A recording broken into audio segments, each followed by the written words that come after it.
meu nome é Simone, sou farmacêutica bioquímica, professora das disciplinas de hematologia e hoje em especial nós iremos tratar da hematologia 2, considerando a prática da distensão sanguínea. Quando nós falamos em preparo das distensões sanguíneas ou distensões sanguíneas, nós devemos ter em mente que tanto podemos usar o sangue com EDTA como o sangue sem EDTA.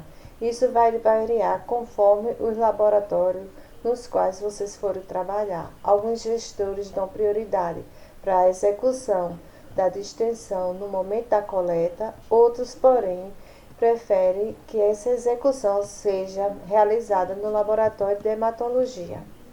Mas por que a distensão sanguínea é tão importante? Primeiramente, devemos levar em consideração que a distensão sanguínea vai favorecer ao microscopista uma avaliação qualitativa dos elementos celulares. E essa avaliação qualitativa está diretamente direcionada ao exame do hemograma e do pancreatograma. Ou seja, se você fizer um hemograma no qual é realizado o exame quantitativo e qualitativo, se faz necessário uma avaliação dessa lâmina para que os elementos celulares sejam analisados de maneira qualitativamente. Tá, professora, mas como é que deve ser a manutenção desse esfregaço? Como é que deve ser a distribuição dele? Devemos sempre levar em consideração que a distribuição do esfregaço ou da distensão deve conter cabeça, corpo e cauda. Esse é o padrão. Por que se faz necessário esse padrão? Porque de acordo com essa estrutura de distribuição, nós avaliaremos grupos celulares, avaliaremos a morfologia celular, uma vez que na cabeça vai ficar mais concentrado determinado tipo celular, no corpo ficará mais homogêneo e, consequentemente, há uma distribuição a nível de cauda. Ainda se tratando dessa distribuição celular, nós devemos levar em consideração que essa película formada deve exercer padrões de qualidade. Ou, aliás, na hora que você está trabalhando, na hora que você está executando, você tem que ter um padrão de qualidade para a manutenção dessa película. Mas, professora, por que eu tenho que ter esse padrão de qualidade? Como eu falei anteriormente, porque se torna imprescindível uma avaliação qualitativa que irá dar respaldo ao microscopista com relação aos valores quantitativos. Tá, película formada, o que se faz necessário? Primeiramente, antes de se realizar um esfregaço, você deve ter em mente que devemos ter, no mínimo, 2 lâminas. Uma lâmina a qual a gota será inserida, certo? E uma outra lâmina extensora. Essa lâmina extensora, ela tem que ser limpa. Professora, hoje eu tenho 10 pacientes, tive que fazer 10 esfregaços. Fiz o primeiro esfregaço, limpa a extensora. Fiz o segundo, limpa a extensora. Sempre limpar a extensora. Nunca realizar com extensora suja, porque eu posso levar restos celulares de um paciente para o outro e aí dá uma distorção na hora da leitura microscópica. Para formar a minha película, mantendo os padrões de qualidade, eu tenho que executar um ângulo de mais ou menos 30 a 45 graus. Por quê? Porque se eu manter esse ângulo entre esses valores, consequentemente, meu esfregaço vai ser de qualidade, porque ele vai manter o padrão de formação. Tá, se o ângulo for maior que 45 graus, consequentemente, a lâmina vai ficar espessa, né, e curta. E se for menor que 30 graus, vai ser o contrário. A lâmina vai ficar fina e longa.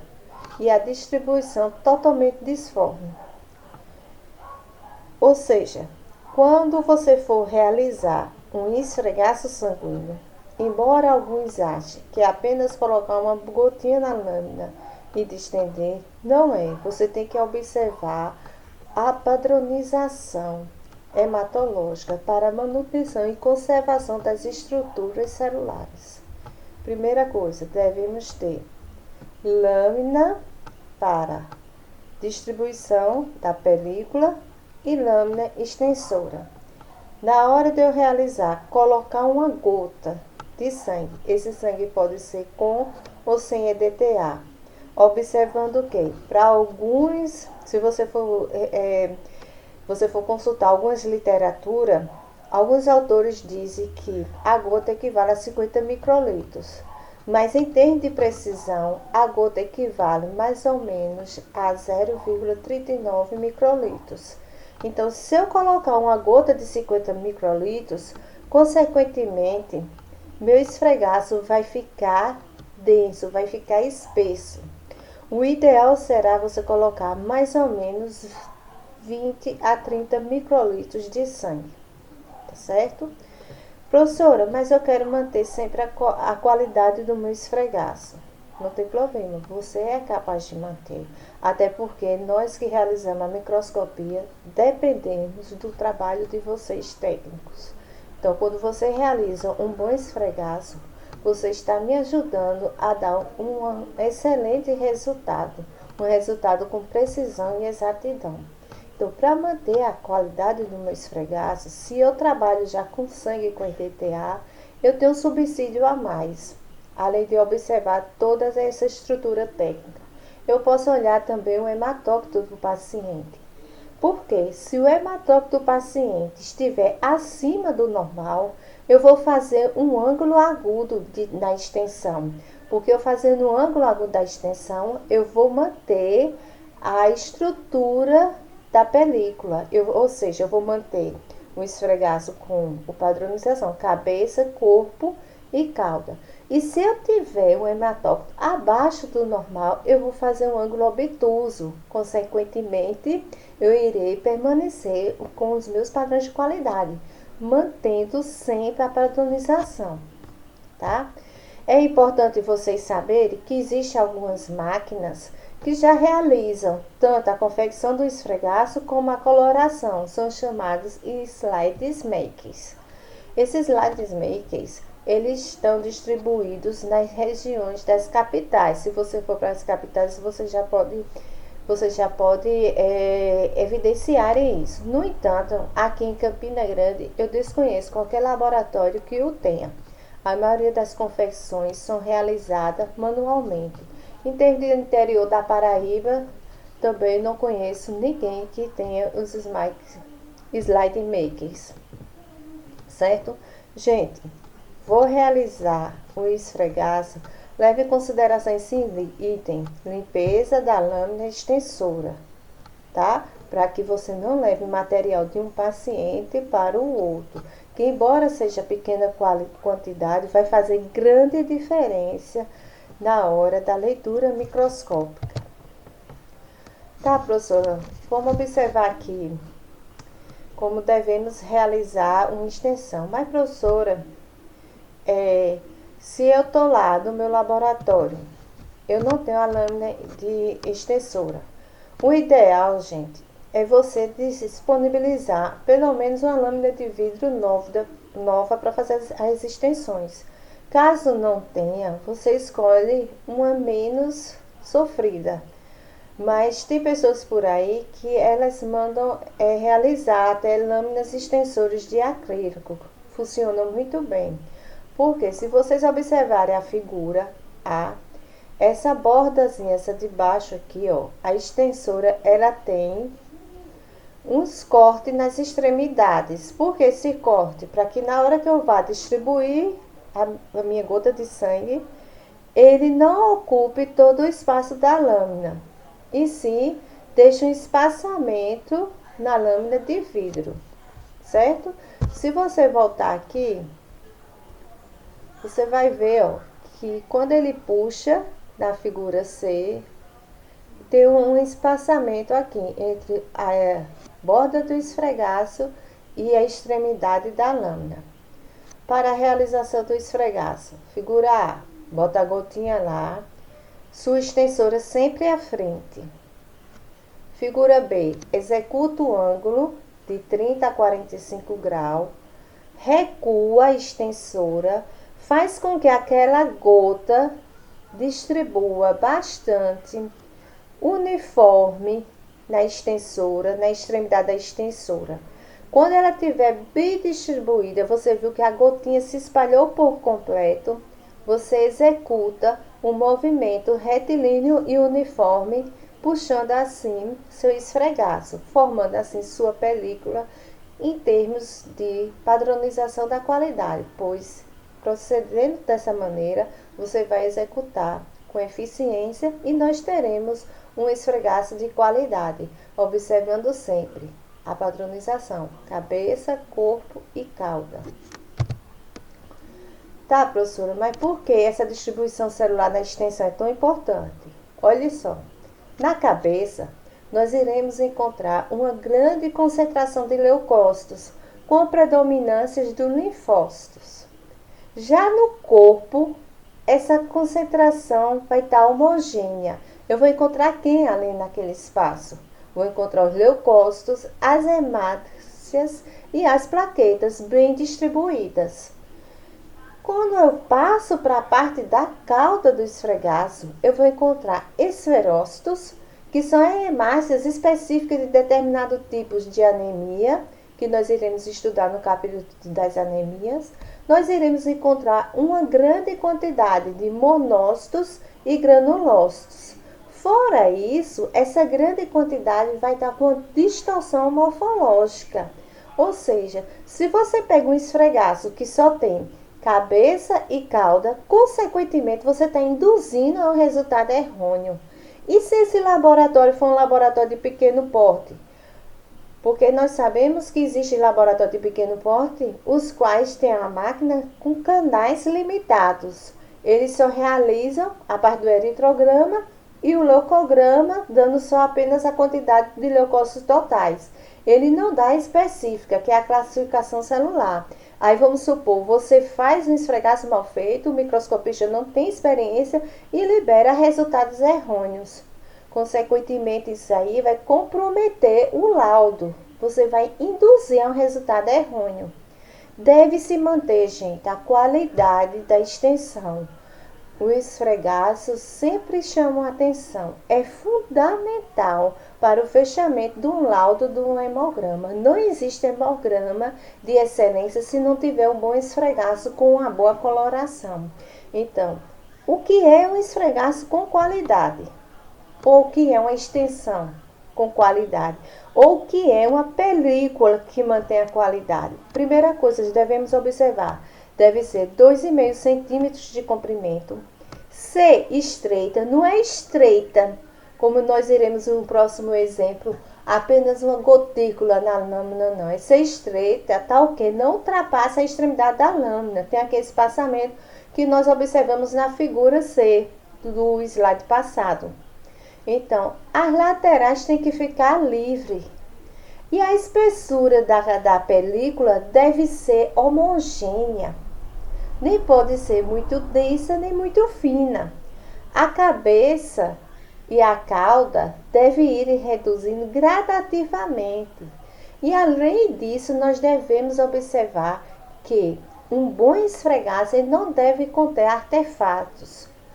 Por exemplo, você começa a executar o esfregaço, dá uma paradinha, ou então demora a executar o esfregaço, você faz com sangue sem EDTA, e aí vai ter grúmulos de plaquetas. Então, é fundamental, gente, a técnica tem que ser precisa. E você observando todos os preceitos, você vai executar um esfregaço de excelente qualidade. Olha só o exemplo desses 6 esfregaços aqui, totalmente inadequados para a leitura dessa lâmina. Veja, esse primeiro, o esfregaço está curto, né? Praticamente você já sai da cabeça para a cauda. Além disso, se vocês atentarem aqui, colocaram uma gota, né? Bem considerada. A distribuição na extensão não foi uniforme, porque ele tem uma concentração aqui no centro e nas extremidades está mais fininho.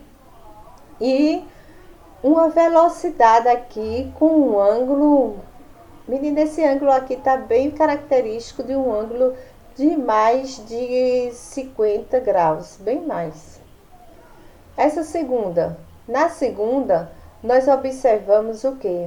Uma gota densa, a má distribuição também na extremidade.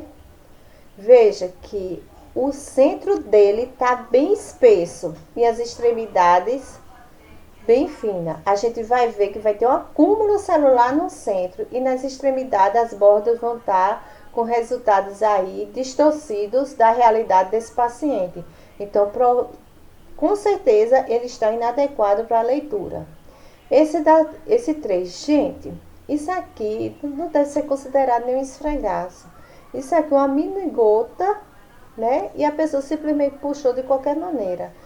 É inadmissível que um profissional técnico realize um esfregaço dessa dimensão.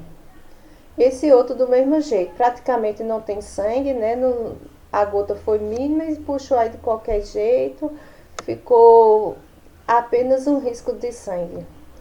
Esse da figura 5, a gente observa aqui que é uma lâmina, isso é muito comum em laboratórios que reutilizam lâmina, uma lâmina gordurosa, geralmente essa gordura é proveniente de detergente, de material mal executado, assim, não tem nenhum controle de qualidade com relação à limpeza do material, deixa resquícios de detergente e acontece esses espaçamentos, essas crateras gigantes no esfregaço, também inadequado para uso. Esse último aqui está bem evidente, além da falta de distribuição na extremidade da extensora, a gente vê as paradinhas. Quer dizer, ele não realizou com a velocidade constante. Ele começou a esfregar, parou, continuou, parou e assim sucessivamente. Então, são erros grosseiros, os quais são inadmissíveis que um técnico o execute no laboratório de hematologia. Quando nós falamos em corantes hematológicos, nós devemos levar em consideração que todo e qualquer corante usado no setor de hematologia são provenientes da estrutura de Romanovsky, ou seja, a base dele é Romanovsky. Romanovsky foi um russo que ele observou que algumas estruturas tinham afinidade por corantes básicos e outras por corantes ácidos. Então, ele usou um corante básico, o azul, e usou um corante ácido, a eosina, e observou que as estruturas celulares, algumas que tinham afinidade por um determinado tipo de corante, tinham cores específicas, ou seja, o que tinha afinidade pelo corante básico se corava de azul, e os que tinham afinidade pelo corante ácido se coravam de laranja, bem clarinho, ou um rosinha mais denso, mais claro. Tá. Todos os corantes partem desse princípio básico, ou seja, um reagente básico e um reagente ácido com um álcool dissolvido, tá? Por que esse álcool? Porque esse álcool ele vai ajudar na fixação do meu esfregaço. Os componentes essenciais dos corantes hematológicos são um básico, como eu já falei para vocês, também conhecido como catiônico, porque ele vai ter, algumas estruturas vão ter afinidade por ele. O azul B, coazul, o azul violeta e os ácidos nucleicos, DNA e RNA. Todos esses ácidos nucleicos, o DNA e o RA, eles vão ter afinidade pelo corante básico. Consequentemente, as mucoproteínas e os grânulos basalfídicos. Por isso que eles vão ter aquela coloração meio violeta. Já os componentes essenciais do corante ácidos, os aniônicos, é a eosina, que ela dá a cor, né, alaranjada aos grânulos de eosinófilo, assim como também nos favorece a visualização das hemácias, né, mostrando até a definição do halo da hemoglobina. Tá? A referência do ISSH, que é a padronização da análise clínica, é sempre usar um azul puro e uma eosina. sempre todos os corantes. Então, Romanovski, ele satisfaz isso, porque a gente tem o azul de metileno e a eosina. Todos os corantes partem do princípio de Romanovski, certo? Independente do nome que ele tenha, sempre o princípio básico vem de Romanovski. Tá, gente? Quais são os tipos de corante? A gente deve levar em consideração que na hematologia há diversos tipos de corante, porém, nós devemos considerar aqueles que possibilitam uma maior, ou, aliás, não é nem uma maior, é uma melhor execução, né, da identificação celular. Nós temos o Ginsa, modificado pelo método de Romanovski. Esse Ginsa, ele é muito usado, tanto o Ginsa como o Wright, ele é muito usado na área da citologia oncótica, né? Ele é pouco usado, pelo menos aqui na nossa região, nos laboratórios de hematologia. No entanto, o Meyer-Grewald Ginsa, que é a utilização do corante de Meyer-Grewald mais o Ginsa, esse sim é o padrão ouro, gente, da hematologia. Por quê? Esse corante, ele vai favorecer a visualização de determinadas estruturas celulares, de determinadas modificações celulares, os quais os demais impossibilitam. Então, tem determinada patologia que altera a estrutura morfológica celular e o Meyer-Grewald Ginsa, ele te dá a possibilidade de visualizar. O Leishman também é muito bom, sendo que ele depende muito da água. Nós sabemos que em laboratório a água é o carro-chefe. Nós temos que trabalhar com a água de excelente qualidade, porque se minha água não for boa, as demais coisas não acontecerão. Então, é importante a gente ter uma água de qualidade. Ele também é muito bom, o Leishman. O corante rápido, também conhecido como panótico, é muito usado na maioria dos laboratórios pela praticidade de execução. No entanto, as pessoas usam erroneamente com mergulhos. Não é. É o tempo em minutos. E fora isso, elas se contaminando de um corante para o outro. Se vocês prestarem atenção, o panótipo, ele vai ter 3 tipos de corantes. Um com a cor bem azul, violeta, um outro vermelho e um meio esverdeado. O azul de metileno, aquele violetazinho, é o básico. Nós temos a eosina, que é o vermelhinho, e nós temos o esverdeado, que é o álcool, que irá possibilitar a fixação do meu esfregaço. Então, é indispensável que seja mantido, né, a ordem de coloração e sem levar de um para outro, porque na hora que eu levo o resto do básico para o ácido, eu já estou modificando aquele corante, ele já não vai ser mais o mesmo, tá? Lembre-se, base, azul de metileno mais eosina dissolvido em álcool. Essa é a estrutura básica de um corante hematológico. Então, todos os corantes hematológicos sempre vão ter como sua base fundamental azul de metileno, eosina dissolvido em álcool.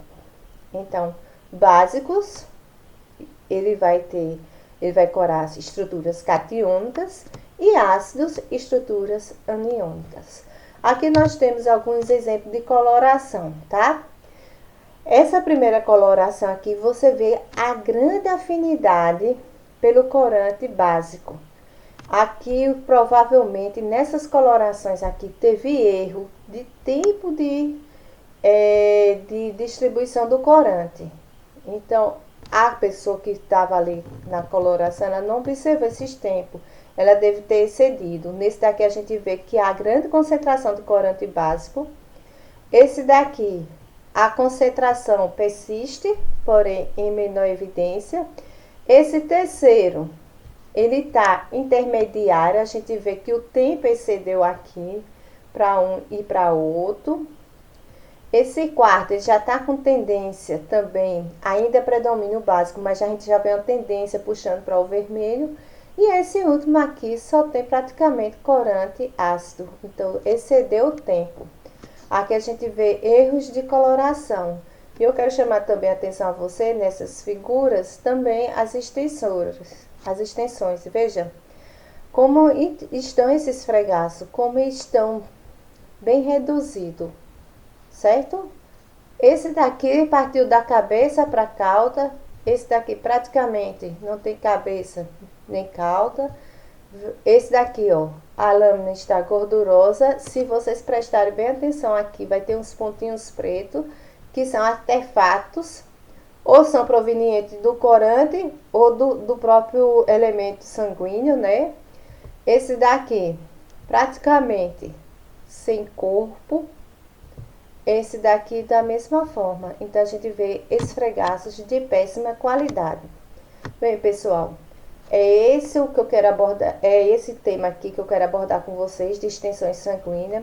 Quero chamar a atenção de vocês para a responsabilidade e seu trabalho de vocês bem executado, bem direcionado, bem planejado, pode ser o melhor microscopista. Ele vai ter grande dificuldade de execução e, por que não dizer, até poderá cometer um erro. Então, se faz necessário que vocês observem todos os preceitos. Como é que eu devo fazer? Minha lâmina tem que estar bem limpinha? Como é que eu devo ter todo o cuidado, todo o zelo na hora que estiver manipulando e executando esfregaço? Não pense que é apenas uma gotinha e uma lâmina lá, é mais um esfregaço realizado. Não. Pense, é o esfregaço elaborado, é a distensão executada por você. Pense na padronização, pense na sua qualidade, pense na execução, e assim nós iremos favorecer a laudos precisos e exatos, que é o que buscamos. É a satisfação, é o desejo de chegar e alcançar aquelas pessoas, direcionando para um diagnóstico preciso, ajudando o outro, que é o nosso cliente, que é o nosso paciente que está do outro lado, que pode ser eu, pode ser você, pode ser qualquer um de nós, tá certo? Então, que vocês executem um esfregaço, dando a devida importância. É fundamental, não esqueça, o esfregaço sanguíneo é fundamental para a execução do hemograma. O laboratório pode ser o melhor aparelho do mundo, mas ser um bom esfregaço que venha confirmar aquele hemograma, que venha laudar, que venha ajudar na morfologia, porque há casos que só a visão do microscopista é que vai elucidar, que vai esclarecer, porque as máquinas são boas, mas elas não têm a definição e exatidão do olho humano na estrutura morfológica. Então, se faz necessário que um técnico execute observando todos os preceitos, e é isso que nós esperamos. Muito obrigada.